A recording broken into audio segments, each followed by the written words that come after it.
Bonjour à tous et bienvenue pour cette nouvelle conférence afin de vous présenter la réforme des contributions à la formation et à la taxe d'apprentissage. Alors on va commencer par se présenter. Donc Virginie Orduro-Tixador, je suis chargée des relations extérieures à l'URSSAF des Pays de la Loire et je suis accompagnée de nos deux experts, donc deux experts techniques que je remercie, Frédéric Girard et Bernard Peigny. Alors, comment va se dérouler ce webinaire? Alors, on est ensemble environ pour 40 minutes de présentation, justement pour vous présenter les contours de cette réforme et les modalités de mise en œuvre. Puis, dans un second temps, nous aborderons plutôt le volet questions-réponses. Alors, vous avez un chat sur votre droite qui vous permettra justement de poser vos questions. N'hésitez pas à liker les questions qui vous paraissent les plus intéressantes afin que nos experts y répondent en priorité. Alors, vous êtes assez nombreux aujourd'hui et je vous en remercie. Peut-être que toutes les réponses n'obtiendront pas de satisfaction dans l'immédiat, mais sachez que nous allons mettre un certain nombre de choses en œuvre pour pouvoir vous apporter des éléments de réponse. Par ailleurs, vous avez la possibilité de voir le replay, tout simplement en cliquant sur le lien de l'invitation. Il sera également disponible tout simplement sur le site URSSAF, Pays de la Loire, donc le site régional, dans la rubrique « Nos événements virtuels ». Une dernière petite information et voilà, vous avez la possibilité aussi, en fin de présentation, de télécharger le support, donc le support de présentation à travers un lien qui sera également mis à votre disposition, donc directement dans la petite zone de chat. Alors, au programme donc de cette webconférence, nous allons dans un premier temps voir justement les nouveautés, donc les grandes évolutions. Le calendrier 2021-2023, puisque vous allez voir, il y a plusieurs étapes et le rôle de chacun des acteurs. La répartition des fonds collectés et le rattachement des entreprises donc, aux opérateurs de compétences. Nous verrons ensuite la contribution à la formation professionnelle et la contribution dédiée au financement du compte personnel de formation des CDD, la taxe d'apprentissage et la documentation justement disponible et mise à votre disposition. Et enfin, donc, dans le dernier volet, nous aborderons les questions-réponses, donc que nos deux experts s'attacheront à répondre. Alors, en ce qui concerne les nouveautés, alors, l'URSSAF collectera donc à partir de 2022, donc de janvier, la formation professionnelle, donc la contribution au compte personnel de formation des CDD et la taxe d'apprentissage, donc la part principale. À compter de 2023, elle collectera la contribution supplémentaire à l'apprentissage et le solde de la taxe d'apprentissage. Alors, pour le moment, ne sont pas concernés par ces évolutions les contributions conventionnelles de formation et de dialogue social, dont le transfert pourra intervenir ultérieurement, donc probablement au plus tôt à partir du 1er janvier 2024. Et enfin, donc, l'engagement volontaire de la formation professionnelle.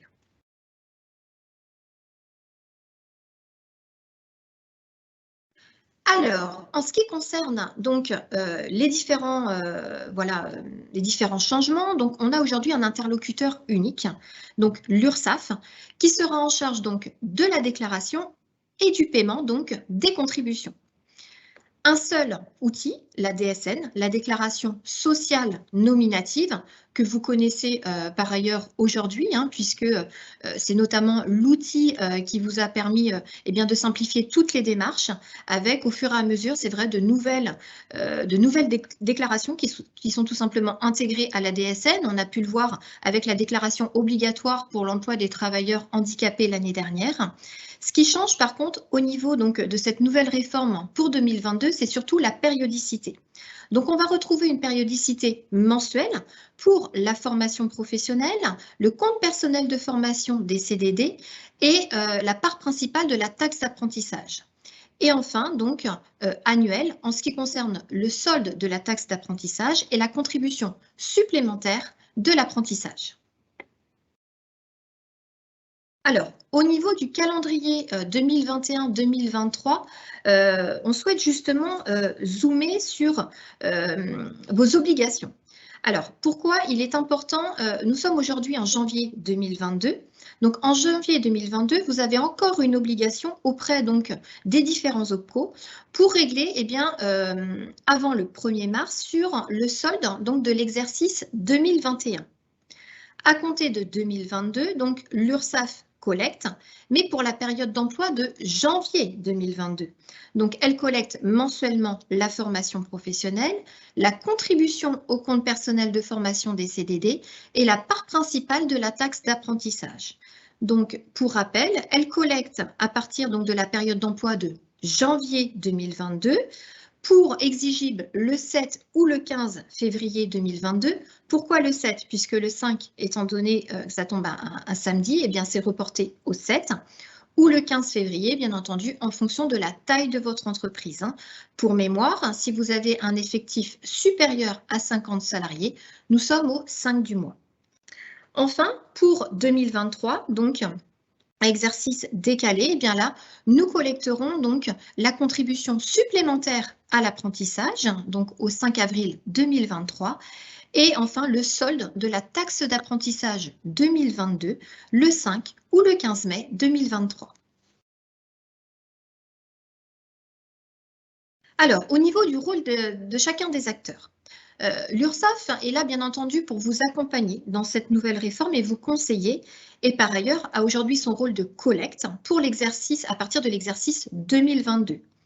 France Compétences assurera la répartition et suivra justement le financement en fait, voilà, des fonds.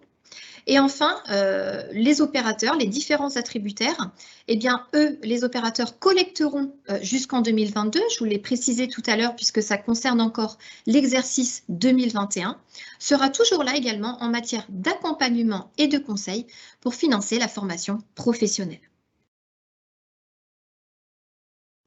Alors maintenant, en ce qui concerne la répartition des fonds collectés et le rattachement des entreprises aux différents opérateurs de compétences.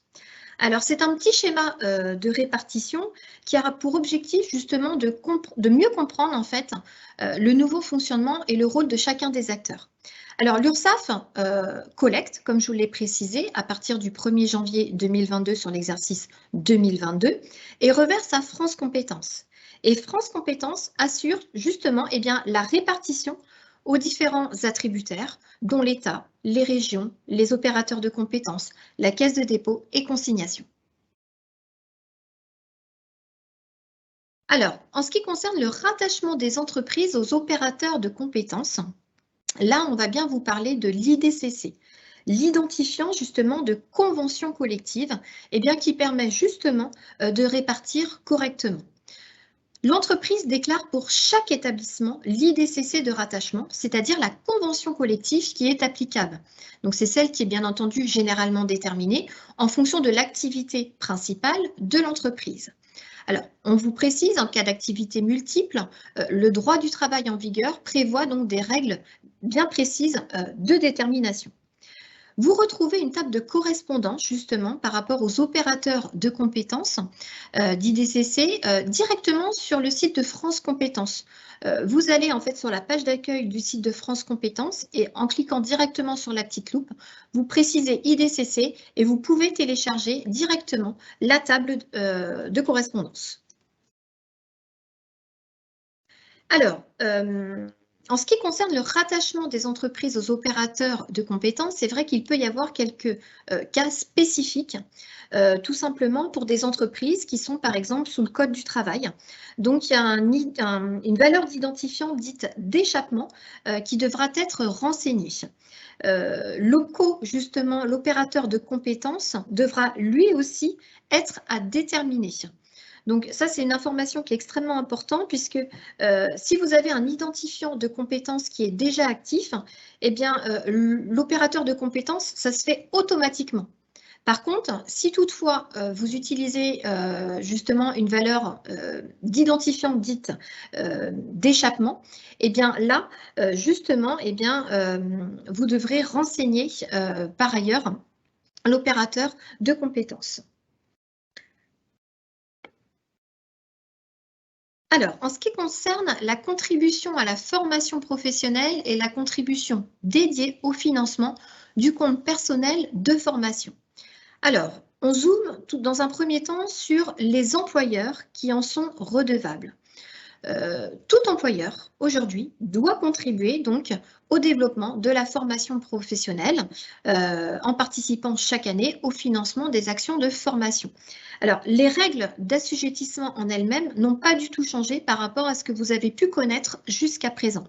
Donc, on vous rappelle que parmi les employeurs concernés sont notamment redevables de la CFP et du CPF-CDD, les entreprises de droit privé, les établissements publics donc à caractère industriel ou commercial nommés tout simplement les EPIC, les sociétés d'économie mixte, voilà. Donc vous retrouvez bien entendu tous ces éléments, mais rien du tout n'a changé par rapport donc à la réglementation que vous avez pu connaître auparavant.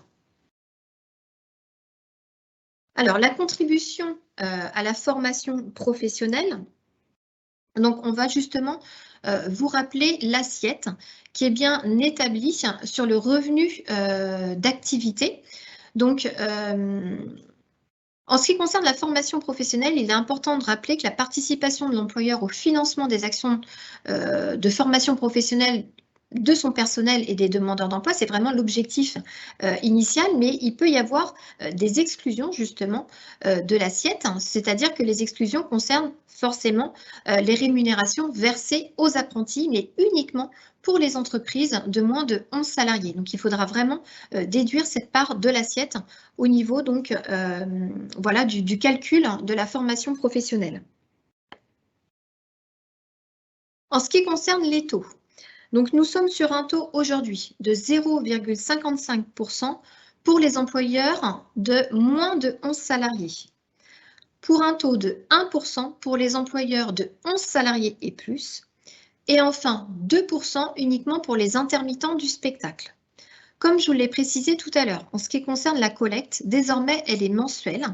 Donc la première période d'emploi est janvier, au 7 ou au 15 février.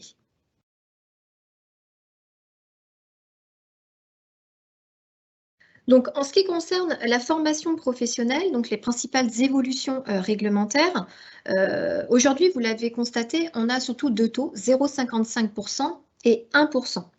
Donc, cette information est importante, c'est en lien avec la loi Pacte, qui précise justement que si vous dépassez le seuil de 11 salariés, vous conservez néanmoins, dans le cadre de la loi Pacte, le taux de 0,55% pendant 5 ans.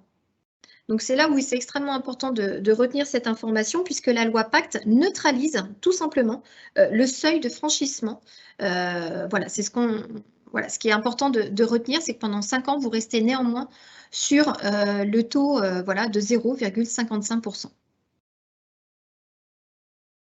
Alors, en ce qui concerne les modalités déclaratives en DSN, alors, en ce qui concerne, dans un premier temps, la cotisation individuelle, nous sommes sur le bloc 81. Donc, le bloc 81 et ensuite la cotisation agrégée. Donc, vous avez le bloc 23 avec un code type de personnel 959 pour les entreprises de moins de 11 salariés avec un taux de 0,55% comme on a pu le voir ensemble. Pour les entreprises de plus de 11 salariés, un code type de personnel 971 avec un taux de 1%.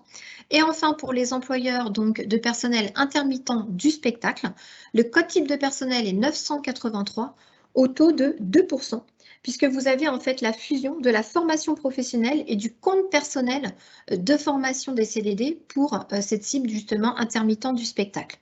Si vous le souhaitez, vous avez donc une fiche consigne qui est la 2503 sur laquelle vous pouvez retrouver justement toutes ces précisions. Alors, la contribution dédiée au financement du compte personnel de formation des CDD. Alors là, il est important de retenir que cette contribution n'est due, bien entendu, que pour les employeurs de CDD. Donc, par conséquent, en ce qui concerne l'assiette, l'assiette est établie sur le revenu d'activité des CDD uniquement pour le calcul justement des cotisations sociales. Sont exclus de l'assiette, eh bien, notamment les contrats saisonniers, les contrats d'accompagnement dans l'emploi, les contrats d'apprentissage, les contrats de professionnalisation. Voilà. Après, d'autres petites particularités voilà, qu'on retrouve un petit peu moins au niveau donc, de la nature du contrat. En ce qui concerne donc le taux, aujourd'hui, nous sommes sur un taux de 1%, avec en effet une périodicité mensuelle pour une première période d'emploi, donc janvier, exigible au 7 ou au 15 février 2022. Donc là, vous retrouvez également une fiche consigne dédiée pour retrouver toutes ces précisions si vous le souhaitez. Donc la fiche consigne, c'est la numéro 2502, voilà, directement, mais pas d'inquiétude là aussi. À la fin donc, du webinaire, nous vous adresserons la liste, enfin, un certain nombre de liens qui vous permettront de bénéficier directement des fiches consignes et du support de présentation. Alors, en ce qui concerne donc toujours sur la contribution dédiée au financement du compte personnel de formation et des CDD, on parle d'évolution réglementaire. Alors, ces évolutions réglementaires, on va y revenir aussi tout à l'heure. C'est surtout pour les CDD qui se poursuivent en CDI.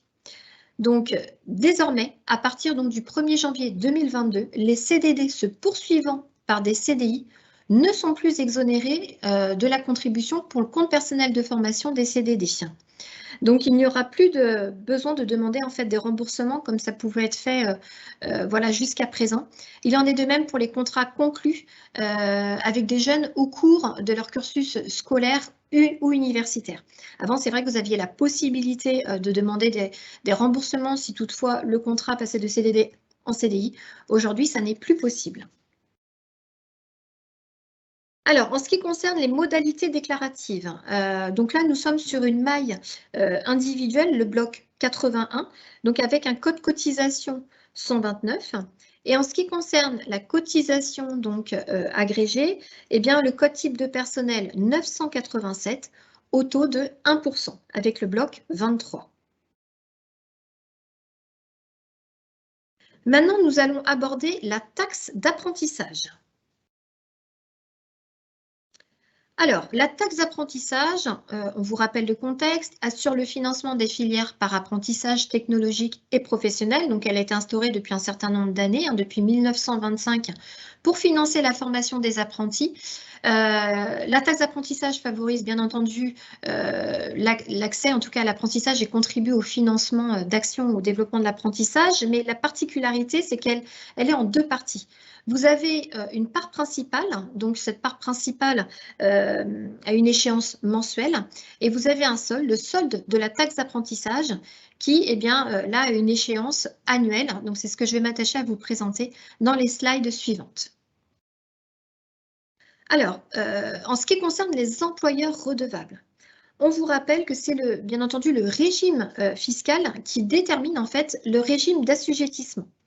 Donc, la taxe d'apprentissage, aujourd'hui, elle est due par toutes les entreprises qui sont soumises à l'impôt sur le revenu dans la catégorie des BIC, donc des bénéfices industriels et commerciaux, et dans le cadre aussi de l'impôt sur les sociétés, donc quel que soit son statut. Les deux régimes sont bien concernés. Alors, au niveau des évolutions réglementaires, là, c'est très à la marge. Vous retrouvez donc les évolutions de la liste des non redevables, principalement certaines mutuelles, en fait, sont concernées aujourd'hui. Et puis, voilà, en ce qui concerne la deuxième évolution, on est sur un arrondi aujourd'hui du taux, puisque nous sommes sur 0,59% pour la part principale et 0,09% pour la part du solde. Donc, voilà, donc on a simplifié au niveau voilà, de l'arrondi. Alors, en ce qui concerne là aussi les modalités déclaratives, sachez que ces données sont à destination de la DGFiP. Donc, vous avez dans le bloc 44 un code taxe à indiquer, donc dans la rubrique 44001, donc un code taxe 001 pour l'assujettissement à la taxe d'apprentissage ou un code taxe 002 pour un non-assujettissement à la taxe d'apprentissage. Alors maintenant, en ce qui concerne l'exonération de la taxe d'apprentissage, alors ce qu'il faut retenir là aussi, c'est que sont exonérés mensuellement de la taxe d'apprentissage les employeurs. Il faut remplir 2 conditions. Donc la première, qui emploie un ou plusieurs apprentis. Et la deuxième condition, c'est lorsque les rémunérations mensuelles n'excèdent pas justement 6 fois le SMIC. Avant, c'est vrai qu'il s'agissait d'une exonération annuelle. Maintenant, c'est une exonération qui va justement s'apprécier mensuellement. Et à travers un petit exemple voilà, qu'on va évoquer tout à l'heure, vous allez peut-être mieux comprendre ce principe d'exonération. Alors, on vous rappelle justement sur les modalités de calcul de l'exonération. La période de prise en compte des 2 conditions, donc les 2 conditions, employer des apprentis et avoir une rémunération inférieure à 6 fois le SMIC. Donc, aujourd'hui, eh bien, nous sommes le 27 janvier. Vous devez effectuer votre DSN, donc pour la période d'emploi de janvier, au 7 ou au 15 février. Donc, vous devez vérifier justement si sur la période d'emploi là, de décembre 2021, eh bien, vous remplissez les 2 conditions que je vous ai indiquées, donc employer des apprentis et avoir une rémunération inférieure à 6 fois le SMIC. Si vous remplissez bien ces 2 conditions, en effet, vous pourrez bénéficier de l'exonération. En ce qui concerne les modalités déclaratives, eh bien, si vous remplissez ces conditions, vous devrez alors, dans le bloc 82, sur la rubrique justement 82002, eh bien, il faudra indiquer le code cotisation 074.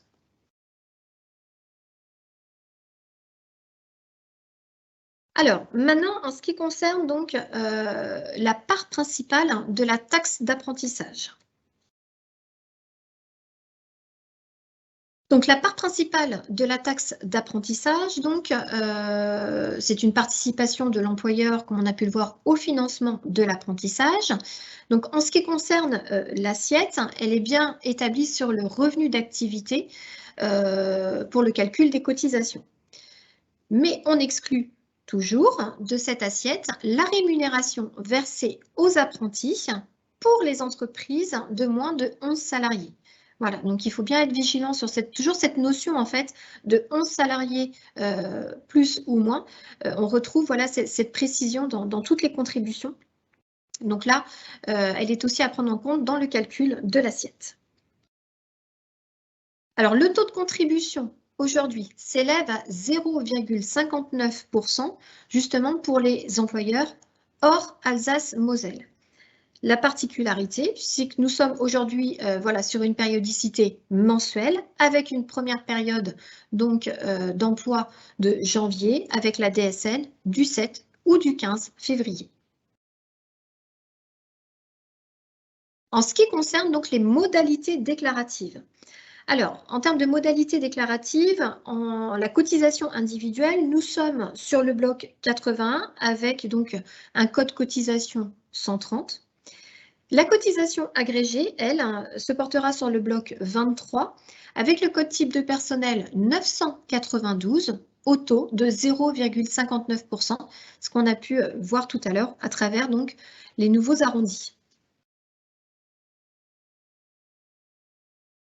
La déduction maintenant à la part principale de la taxe d'apprentissage. Alors, au niveau de la nature de la déduction, donc on est surtout sur des subventions. Donc, les subventions qui peuvent être versées au centre de formation des apprentis, justement, ouvrent droit à une déduction. Alors, vous pouvez retrouver, si vous le souhaitez, toutes les conditions dans le guide du déclarant. Sur la page 61, on le verra. Vous avez tous les éléments qui vous apportent davantage de précision sur toutes les déductions possibles. Donc, on vous parle de dépenses justement des investissements destinés au financement des équipements et matériels nécessaires à la réalisation de la formation d'un ou plusieurs apprentis de l'entreprise au sein du centre de formation d'apprentis dont celle-ci dispose. Et enfin, les versements concourant à la mise en place par le centre de formation d'apprentis d'une nouvelle offre de formation par apprentissage. Voilà. Donc, au niveau voilà, des modalités, n'hésitez pas à consulter directement le guide du déclarant. Vous aurez le lien là aussi au niveau sur la dernière slide. Pardon. Alors, les modalités de calcul. Alors là, c'est une modalité de calcul un petit peu particulière. On vous rappelle que le montant total des dépenses pouvant être déduites ne peut pas excéder 10% de la part principale de la taxe d'apprentissage de l'année précédente. Donc, concrètement, c'est-à-dire que le montant de la déduction, en effet, ne peut pas excéder 10%. C'est plafonné par rapport à l'exercice antérieur. Donc, la déduction va devoir s'effectuer sur les premiers mois de l'année suivante jusqu'à épuisement en fait, du crédit dont vous avez pu bénéficier. Voilà, donc c'est ce qu'on voilà à travers le deuxième paragraphe. La déduction de la taxe d'apprentissage sera déclarée justement mensuellement à partir donc de la définition du plafond annuel de 10%. C'est là où c'est une petite mécanique à procéder.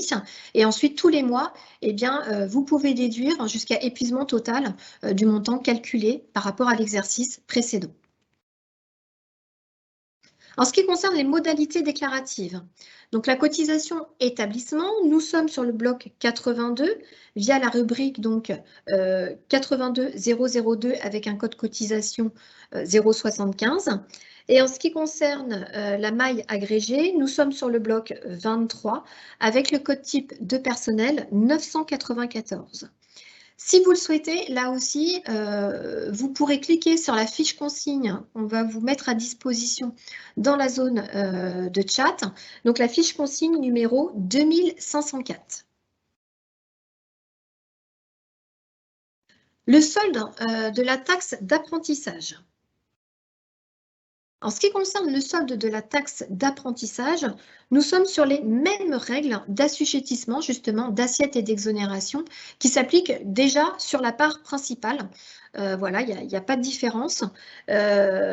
Pour faire simple, si vous êtes redevable de la part principale de la taxe d'apprentissage, normalement, en fait, vous êtes redevable du solde. Il y a juste voilà, des exceptions, comme on peut vous le préciser à travers cette slide, au titre des établissements du Bas-Rhin, du Haut-Rhin et de la Moselle. Mais forcément, si vous êtes redevable de la part principale, vous serez redevable en effet du solde. Alors, en ce qui concerne le taux de contribution, nous sommes sur un taux aujourd'hui de 0,09 qui a été arrondi donc pour les employeurs. Une première période, avril 2023, donc DSN du 5 ou du 15 mai, justement sur la masse salariale des 12 mois de 2022. Donc, là, je me permets vraiment d'insister, on est sur un exercice décalé, donc on pourra justement revenir sur ces éléments, on vous proposera d'autres accompagnements, mais là, on est bien sur 2023 concernant justement la masse salariale des 12 mois de 2022.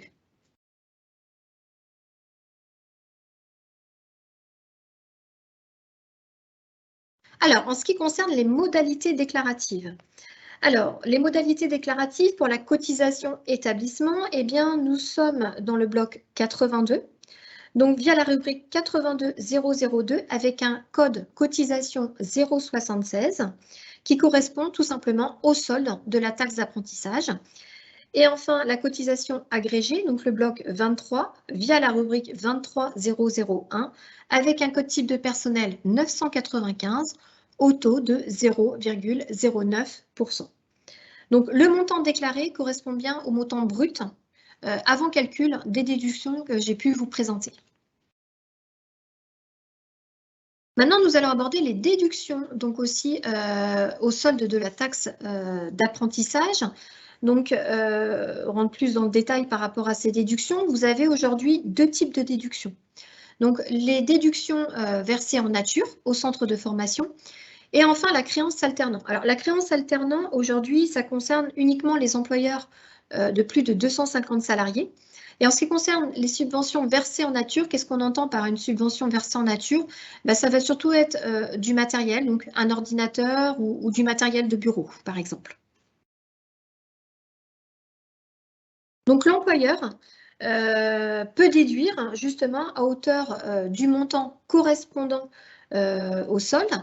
Alors, chose importante, il va falloir bénéficier en tout cas d'un justificatif obligatoirement fourni par le centre de formation, le CFA. Le CFA bénéficiaire vous remettra ce reçu sur lequel donc devra être indiqué notamment la valeur bien, du matériel dont il a pu bénéficier. C'est extrêmement important d'avoir ce justificatif. Voilà, donc les subventions prises en compte pour l'année au titre de laquelle le solde de la taxe d'apprentissage est dû sont celles versées, on vous rappelle, au centre de formation, mais au niveau de la période, on est bien entre le 1er janvier et le 31 décembre de l'année qui précède la déclaration sur l'exercice antérieur. En ce qui concerne les modalités déclaratives en DSN, donc cette déduction est déclarée annuellement. Donc, par rapport à la période d'emploi d'avril, exigible le 5 ou le 15 mai 2023, puisqu'elle concernera l'exercice 2022. Donc c'est là où on vous accompagnera aussi ultérieurement, avec bien entendu un code cotisation, le bloc 82, une rubrique 82002 avec un code cotisation 077, et une cotisation donc agrégée à travers le bloc 23, le code type de personnel 996. Mais c'est vrai que là, vous serez concerné un petit peu plus tard au niveau donc, de ces modalités déclaratives. En ce qui concerne donc la déduction de la créance alternant. Donc là, encore une fois, elle ne concerne que les employeurs de plus de 250 salariés. Alors peut-être qu'aujourd'hui, ça concerne qu'une minorité, en tout cas, des personnes connectées. Vous retrouvez là aussi dans le guide du déclarant des précisions, notamment dans la page 61 sur ces spécificités. Et par ailleurs, on vous invitera dans la mesure du possible à un nouveau webinaire en début d'année prochaine pour vous accompagner sur ces déclarations justement à échéance décalée. Alors, une petite précision, voilà, on vous rappelle que cette déduction, donc, elle est déclarée annuellement à compter de la DSN d'avril 2023, pardon, exigible le 5 ou le 15 mai, toujours au titre de l'exercice 2022. Mais là encore, vous pourrez retrouver tous les éléments à travers donc, le support qui sera téléchargeable directement dans la zone de chat. Alors, en ce qui concerne donc la documentation disponible et surtout les outils qui sont mis à votre disposition, je pense qu'aujourd'hui, vous avez quand même pas mal de réflexes au niveau des fiches consignes. Donc, c'est vrai que mes collègues que je remercie vont justement vous proposer les liens pour cliquer directement sur l'ensemble des fiches consignes. Vous avez également le guide du déclarant. Le guide du déclarant a bénéficié d'une mise à jour donc au 11 janvier 2022, donc c'est assez récent, sur le site de l'URSSAF. Et puis, vous retrouvez tous ces éléments sur le site de l'URSSAF en cliquant sur le lien d'ailleurs dans la rubrique documentation. Donc, n'hésitez pas, si vous le souhaitez, à cliquer sur les liens quand vous aurez téléchargé le support, puisque vous les aurez directement. Enfin, un dernier guide qui nous paraît extrêmement important à utiliser, qui sera là aussi proposé directement dans la zone de chat, c'est le guide URSSAF DSN. Donc, le guide de déclaration de régularisation des cotisations sociales DSN. Donc là, vous pouvez le télécharger aussi si vous le souhaitez. Si vous n'obtenez pas en fait de réponse à vos questions à travers donc les foires aux questions qui sont proposées sur le site de l'URSSAF, ces fiches consignes et voilà ces supports, eh bien on vous invitera dans ce cas en effet à poser votre question directement dans votre espace sécurisé. Alors nous arrivons au terme de la première partie, c'est-à-dire la présentation en tout cas des changements. Voilà, donc je pense qu'il me semble surtout important de rappeler aujourd'hui que l'objectif c'est toujours de simplifier, donc à travers la DSN que aujourd'hui vous maîtrisez depuis un certain nombre d'années. Donc c'est vrai qu'il y a peut-être un travail au départ surtout de paramétrage, de gestion des anomalies, mais c'est toujours dans un objectif en fait de simplifier voilà toutes les déclarations qui vous sont aujourd'hui demandées. Surtout retenir que vous ne devez pas être surpris qu'en ce début d'année, vous aurez en effet deux versements à effectuer. Un versement qui concerne l'exercice 2021, dont votre OPCO est toujours compétent, et un versement est effectué auprès de l'URSSAF concernant l'exercice 2022, donc à partir de la période d'emploi de janvier, à régler le 7 ou le 15 février, en effet, en fonction de la taille de votre entreprise. Mais il ne faut pas être surpris, vous avez en effet 2 versements à effectuer, mais qui correspondent à 2 périodes voilà, différentes. Alors, je vais proposer maintenant voilà, à mes collègues de pouvoir répondre à un certain nombre de questions que vous avez pu formaliser dans la zone et de reprendre des interrogations qu'on a pu aussi soulever à travers voilà, d'autres webinaires. Donc, on souhaitait vous apporter des précisions. Donc, on a un certain nombre d'interrogations sur la TVA. Notamment, donc, je sais que mon collègue expert Frédéric Gérard souhaitait vous apporter des précisions sur cette notion de TVA. Oui, merci Virginie. Effectivement, on peut rappeler qu'aucune TVA n'est due sur les contributions de formation professionnelle, CFP, CPF, CDD, ni sur la taxe d'apprentissage part principale et sol et CSA auprès de l'URSSAF et des MSA. Voilà. Effectivement, donc, si auparavant il y avait de la TVA de due auprès des OPCO, éventuellement, il faudrait voir auprès de la DGFiP pour voir quelles sont les modalités derrière. Pardon. Merci Frédéric pour cette précision. Un certain nombre d'interrogations au niveau de la déclaration de l'IDCC, donc l'identifiant de convention collective, et le choix de l'opérateur de compétences. Oui, il nous semblait opportun de rappeler l'importance de déclarer l'identifiant de convention collective. Cet identifiant permet entre autres de connaître l'opérateur de compétences de rattachement, mais servira notamment à France Compétences à mettre en place des clés de répartition pour bien dispatcher l'ensemble des fonds que va lui transmettre l'URSSAF auprès des différents opérateurs lorsqu'il y a des besoins de répartition en termes de branches ou de catégories d'employeurs ou de salariés. C'est donc une donnée qui est extrêmement importante du côté de France Compétences, qui est notre attributaire principal. Alors en DSN, il s'agit de déclarer l'IDCC en fonction de l'activité principale par établissement. Sauf exception, l'ensemble des établissements devraient avoir le même identifiant de convention collective qui a été choisi. Alors il peut arriver que des établissements différents aient des régimes de convention collective différents. Ce qui apporte avant tout est bien de déclarer la convention collective applicable à l'entreprise. Dans la mesure où les activités de l'entreprise sont séparées et non complémentaires, exercées dans des établissements distincts et autonomes, des conventions collectives différentes pourront s'appliquer et être déclarées. Alors, à noter que si l'employeur est sous le régime du Code du travail ou que la convention collective est en attente d'homologation, il devra renseigner en DSN une valeur dite d'échappement dans le bloc 11 établissement via la rubrique 11.22 Code convention collective principale selon la situation. Absence de convention collective non encore en vigueur, convention collective inconnue ou convention collective particulière d'entreprise. Dans ce cas, l'employeur devra par ailleurs renseigner l'OPCO de son choix dans le bloc 11 via la rubrique 11.023 opérateur de compétences.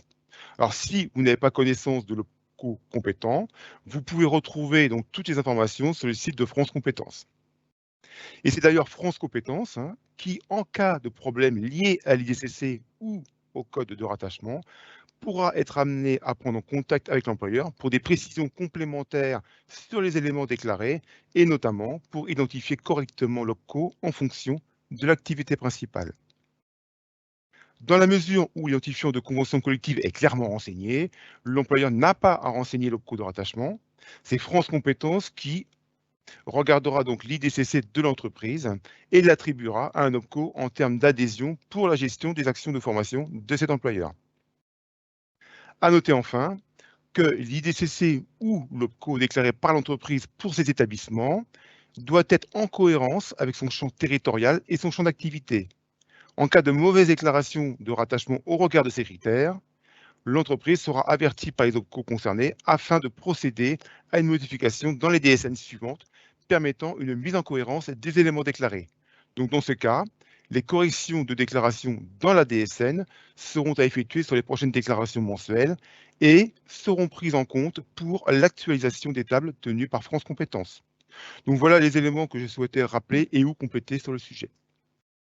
Je te remercie Frédéric, puisque c'est vrai qu'il y a un certain nombre d'interrogations et je pense que voilà, ça va permettre en tout cas d'éclaircir ma réponse.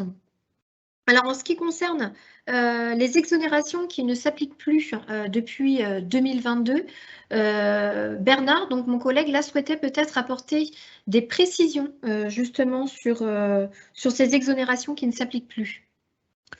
Oui, tout à fait, Virginie, je te remercie. C'est vrai que nous avons beaucoup de questions et nous n'avons pas pu répondre à toutes les questions qui sont posées, hein, mais il me paraît effectivement important là, de faire un petit récapitulatif sur ce qui change à partir du 1er janvier 2022 en termes d'exonération. Il y a 3 exonérations que vous connaissiez peut-être et qui ne s'appliquent plus à compter du 1er janvier 2022. Là, tu en as évoqué certaines déjà, Virginie, tout à l'heure. Hein. Donc, pour récapituler, la première de ces 3 exonérations, c'est l'exonération dont bénéficiaient les employeurs qui étaient exonérés de la taxe sur les salaires. Hein, l'exonération de la taxe sur les salaires bénéficiait aux rémunérations des salariés, enfin bénéficiait aux employeurs sur les rémunérations des salariés recrutés à l'occasion de manifestations de bienfaisance ou de soutien.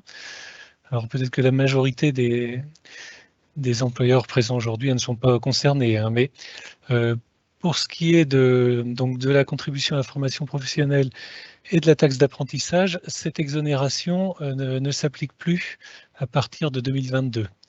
Hein. Donc première exonération qui s'arrête, c'est pour les rémunérations qui étaient exonérées de la taxe sur les salaires. La deuxième est peut-être plus importante, hein, vous l'avez évoqué dans certains d'entre vous dans vos questions, c'est l'exonération sur les rémunérations des CDD qui se transforment en CDI. Donc ces rémunérations ne sont plus exonérées de la contribution pour le financement du CPF-CDD à partir du 1er janvier 2022. Alors vous aviez sans doute l'habitude de demander le remboursement de la cotisation qui avait été payée lorsque le salarié était encore CDD. Eh bien, malheureusement, voilà, ce remboursement n'a plus lieu d'être aujourd'hui. Et enfin, la troisième exonération qui ne s'applique plus à partir de cette année, hein, c'est l'exonération toujours sur la contribution au compte personnel de formation des salariés en CDD, hein, qui sont des contrats conclus avec des jeunes en cours de leur cursus scolaire ou universitaire.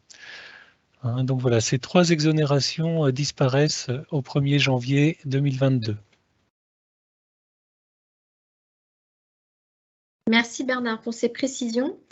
On a aussi une exonération, donc il y a eu des grands changements. Il y a l'exonération notamment de la taxe d'apprentissage. Est-ce que tu souhaites justement compléter mes propos?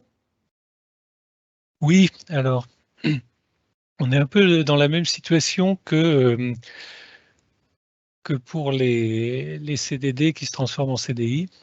Hein, il y a un gros changement par rapport à l'exonération qui concerne les employeurs qui emploient des apprentis et dont la masse salariale ne dépasse pas 6 fois le SMIC. Hein, parce qu'on passe d'un système annuel à un système mensuel. Hein, l'exonération maintenant est déclarée chaque mois. Hein, c'est-à-dire que chaque mois, en effectuant votre DSN, vous vérifiez si ces 2 conditions sont remplies, hein, la condition d'employer des apprentis et la condition que la masse salariale ne dépasse pas 6 fois le SMIC. Ces conditions, elles ne sont pas vérifiées sur la période en cours, hein, sur la période d'emploi, mais sur la période précédente, hein, sur le mois précédent. Comme dans l'exemple de Virginie, hein, donc pour apprécier si vous êtes exonéré en janvier, vous regardez comment vous étiez en décembre. Et donc, cette exonération étant devenue mensuelle, auparavant, vous aviez une exonération à partir du 1er janvier, donc vous pouviez être appelé à demander le remboursement. Par exemple, si vous embauchez un apprenti en septembre au moment de la rentrée scolaire, vous aviez l'habitude de demander le remboursement au titre de cette exonération-là depuis le début de l'année. Donc, ces demandes de remboursement n'auront plus lieu d'être.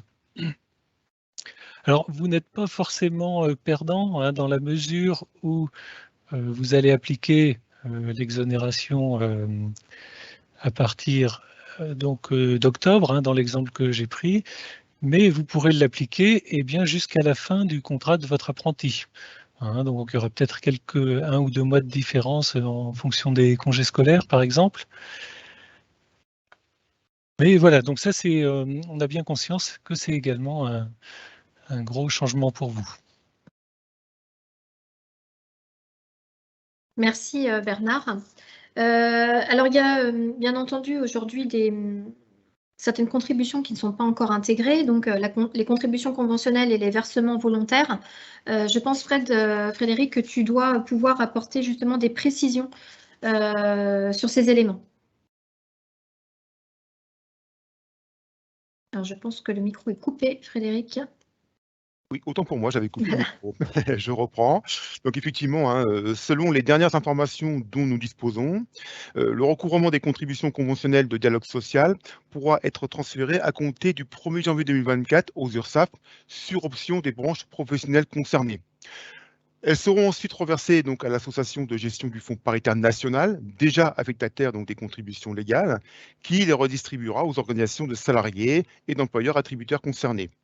Et en l'absence de transfert, les branches pourront continuer à collecter ces contributions par l'intermédiaire des associations de gestion. Alors, un décret d'application donc à paraître à la fin du premier semestre 2022 précisera tous ces éléments. Dans l'attente de la mise en place du transfert, l'ordonnance autorise donc les OPCO à collecter ces contributions jusqu'au 31 décembre 2023. Donc ça ne change rien pour aujourd'hui. En outre, les contributions supplémentaires versées en application d'un accord professionnel national seront au choix, suivant les dispositions de l'accord, recouvrées par les opérateurs de compétences ou recouvrées et contrôlées par les URSSAF, caisse de la MSA. Par ailleurs, les versements volontaires de formation professionnelle ne sont pas concernés par le transfert aux URSSAF. Ils continuent donc à être collectés par les OPCO. Donc voilà les informations que nous pouvons communiquer à ce jour, sachant que nous sommes en attente du décret précisant toutes les modalités, tant réglementaires que déclaratives. Merci beaucoup. Et enfin, je vais de nouveau laisser la parole à Bernard par rapport à des précisions sur le solde de la taxe d'apprentissage. Oui, merci Virginie. On a effectivement eu beaucoup de questions sur le solde de la taxe d'apprentissage, qui auparavant s'appelait hors quota, ou également 13% ou versement libératoire. Donc pour le solde de la taxe d'apprentissage que vous devez verser avant le 1er mars de cette année, excusez-moi, on est bien d'accord, il se rattache à l'exercice 2021, donc rien ne change. Vous le versez selon le même dispositif que ce que vous avez connu jusqu'à présent. Ça va changer à partir de la taxe, du solde de la taxe d'apprentissage attaché à l'exercice 2022. Ce solde sera donc à déclarer début 2023 sur la période d'emploi d'avril 2023, donc exigible le 5 ou le 15 mai 2023, comme Virginie nous l'a dit tout à l'heure. Et c'est à ce moment-là donc que le solde sera aversé à l'URSSAF. Donc, dans le dispositif, l'URSSAF reversera le solde à son attributaire, qui le reversera lui-même à la Caisse des dépôts et consignations, qui est destinataire du solde de la taxe d'apprentissage. Donc, vous avez bien compris que vous n'aurez plus, enfin, à ce stade, vous n'auriez plus la possibilité de choisir l'organisme bénéficiaire du solde, hein, dans la mesure où vous versez à l'URSSAF. C'est pourquoi la Caisse des dépôts et consignations va développer une plateforme de fléchage qui sera mise en ligne donc en 2023 au moment du versement du solde de la taxe d'apprentissage. Et sur cette plateforme, vous aurez la possibilité de choisir l'organisme ou les écoles à qui vous souhaitez destiner le solde de votre taxe d'apprentissage. Ce sera une plateforme en ligne. Je ne sais pas si je l'ai précisé, ça va à peu près de soi aujourd'hui, mais voilà, ce sera une plateforme en ligne gérée par la Caisse des dépôts et consignations. Parfait. Merci Bernard. Frédéric et Bernard, je sais que vous avez géré un certain nombre de réponses. C'est vrai, beaucoup de questions, pas évident de pouvoir répondre à tous. Est-ce qu'il y a des points sur lesquels vous souhaitez réapporter des précisions suite à des interrogations qui auraient pu être formulées, d'autres interrogations? N'hésitez pas à revenir voilà, vers nos participants pour pouvoir reprendre certains éléments de réponse éventuels que vous auriez pu faire dans la partie de chat. Je regarde de mon côté s'il y avait des éléments. Nous avions une question justement par rapport aux questions qui ont été donc évoquées à l'oral. Et effectivement, donc nous allons bien sûr retranscrire hein, ces réponses-là a posteriori pour centraliser toutes les réponses. Merci Frédéric. Parce que c'est vrai qu'en un minimum de temps, c'est pas toujours évident de pouvoir voilà, répondre à l'intégralité des questions, surtout qu'il faut quand même étudier chacune d'entre elles. Donc voilà, Frédéric et Bernard vont pouvoir reprendre les éléments. Pas d'inquiétude aussi, hein, vous pourrez bien entendu recliquer sur le lien du webinaire hein, pour pouvoir bénéficier de toute la présentation et du replay. Et par ailleurs, je remercie mes collègues de pouvoir pousser directement dans la zone de chat eh bien, les fiches consignes, voilà, s'il vous plaît, et par ailleurs le support de présentation qui est disponible directement sur un drive. Par ailleurs, voilà, n'hésitez pas à aller sur le site de Net Entreprise, bénéficier des fiches consignes, du guide du déclarant qui a bénéficié d'une mise à jour très très récente et de toute la foire aux questions voilà, proposée par la Caisse nationale des URSSAF qui pourront également peut-être vous être utiles. Alors, je regarde si vous bénéficiez de tous les éléments. Voilà, ah bah parfait. Merci beaucoup Bernard pour le support voilà, qui est téléchargeable, donc actualisé et valable à ce jour. Donc vous pourrez là aussi cliquer sur les liens si vous le souhaitez directement. Et puis bien entendu, le France Compétences pour obtenir donc la table de correspondance donc, des IDCC. Voilà, est-ce qu'il y a d'autres interrogations sur lesquelles vous souhaitez revenir, Bernard et Frédéric, ou je vais pouvoir clôturer les éléments? Alors, en fait, on confirme bien hein, que la table de correspondance, effectivement, sera bien consultable sur le site France Compétences, mais que pour l'instant, elle n'est pas encore actualisée et elle sera en principe disponible courant février 2022. Bon, a priori, début février 2022.